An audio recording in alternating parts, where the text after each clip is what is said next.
Wallace Road forks off into what looks for all the world like countryside. I have to squeeze past some hefty cubes of rock, placed there, I guess, by the local authorities, who want to prevent vehicles moving onto the land.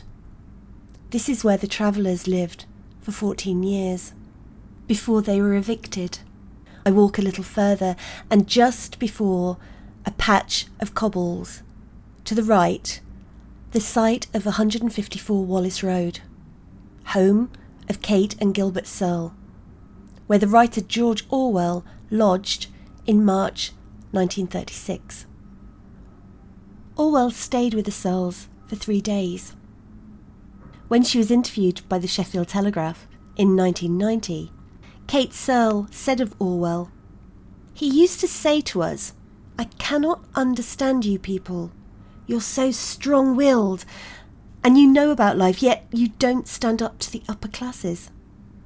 Mrs. Searle continues, telling the reporter, "I think he had good intentions in trying to write about the working class, but as I said to him, you have to live with us for more than 1 week to find out what it's all about."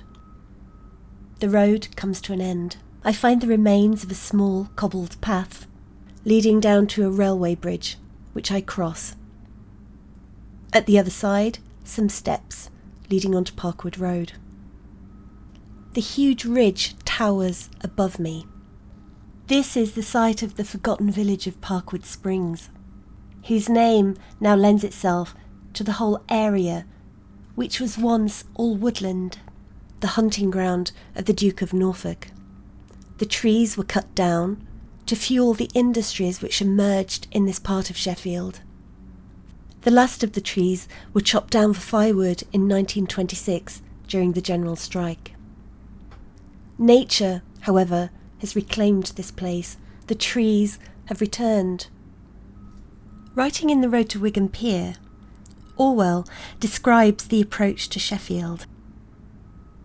In the industrial areas, he notes, one always feels that the smoke and filth must go on forever, and that no part of the earth's surface can escape them. In a crowded, dirty little country like ours, one takes defilement almost for granted. Slag heaps and chimneys seem a more normal, probable landscape than grass and trees. And, even in the depths of the country, when you drive your fork into the ground, you half expect to lever up a broken bottle or a rusty can. Orwell's foreclosure of the possibilities of this landscape seems premonitory. Parkwood Springs feels like a crack in the landscape of Sheffield. For years, there have been grand plans to remake this place. And yet Parkwood Springs remains uncertain, unsettled.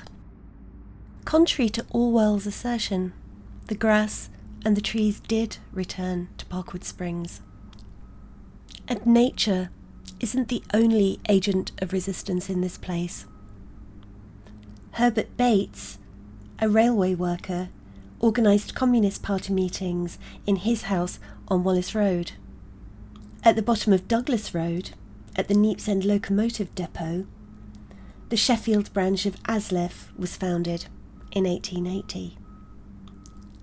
In 1896, the Rutland Hall settlement opened its doors, promoting cultural, recreational and educational activities for the working classes.